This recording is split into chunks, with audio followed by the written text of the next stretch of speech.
ఆంధ్రప్రదేశ్లో తెలుగుదేశం పార్టీదే విజయమని తెలంగాణ ముఖ్యమంత్రి కేసీఆర్, తెరాస కార్యనిర్వాహక అధ్యక్షుడు కేటీఆర్ తమ ఆంతరంగిక సంభాషణల్లో సన్నిహితులతో చెప్పినట్టు వచ్చిన వార్తలు ఈరోజు సామాజిక మీడియాలో తీవ్రంగా వైరల్ అవుతున్నాయి.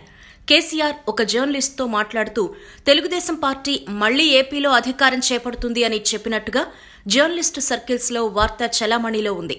ఆయన ఒక ఎమ్మెల్యేతో కూడా ఇదే మాట అన్నారట. పోటీ తీవ్రంగా ఉన్నా కొద్ది సీట్ల తేడాతోనైనా తెలుగుదేశం పార్టీనే గెలుస్తుంది అని ఆయన చెప్పినట్టు తెలుస్తోంది.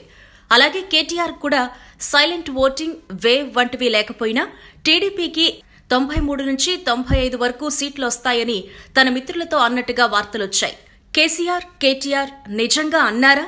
సామాజిక మీడియాలో వచ్చే వార్తల్లాగా ఇది కూడా ఒక ఫేక్ వార్తేనా అనే విషయం పక్కన పెడితే, ఏపీలో ఎన్నికలకు 2-3 వారాల ముందు వరకు టీడీపీపై, చంద్రబాబుపై ఒంటికాలిపై వెళ్లిన తెరాస నాయకత్వం ఎన్నికలకు ముందు పూర్తిగా స్తబ్దుగా అయిపోవడం మనం గమనించాలి. తెలంగాణ ఎన్నికల్లో తెలుగుదేశం పార్టీ కాంగ్రెస్తో పొత్తు పెట్టుకుని పోటీ చేసినందుకు గాను చంద్రబాబుకు తాను ఏపీ ఎన్నికల్లో రిటర్న్ గిఫ్ట్ ఇస్తాను అని, వైఎస్ జగన్ గెలిచేట్టు చేస్తాను అని కేసీఆర్ చెప్పడం, తదనంతర పరిణామాల్లో కేటీఆర్ స్వయంగా జగన్ నివాసమైన లోటస్ పాండ్ కు వెళ్లి సుదీర్ఘంగా భేటీ అవ్వడం, వైఎస్ జగన్ కూడా తెరాసతో తమకు అవగాహన ఉందని బహిరంగంగా ప్రకటించడం, ఇలా అనేక పరిణామాలు వెంటనే జరిగిపోవడం మనం చూసాం. అటువంటిది ఏపీలో రాజకీయాల విషయంలో తెరాస నాయకత్వం వైఖరిలో ఆకస్మికంగా మార్పొచ్చింది.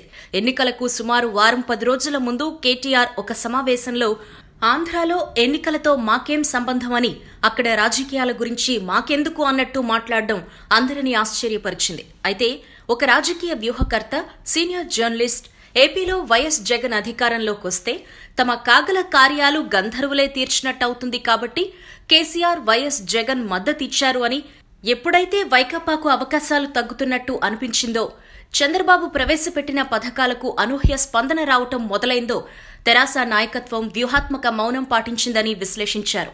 ఆ తరువాత కూడా సహజంగా నువ్వొకటంటే నేను 10 అంటాను అనేట్టుగా ఉండే కేటీఆర్ తెలుగుదేశం పార్టీ వైపు నుంచి, ముఖ్యంగా చంద్రబాబు నుంచి ఎన్ని విమర్శలు వచ్చినా పెద్దగా స్పందించలేదు.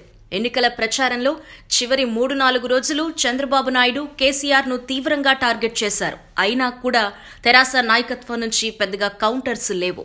ఈ వీడియో మీకు నచ్చినట్టయితే లైక్ చేయండి, షేర్ చేయండి. మరిన్ని ఇంట్రెస్టింగ్ వీడియోస్ చూడడానికి మా ఛానల్ కు తప్పక సబ్స్క్రైబ్ అవ్వండి.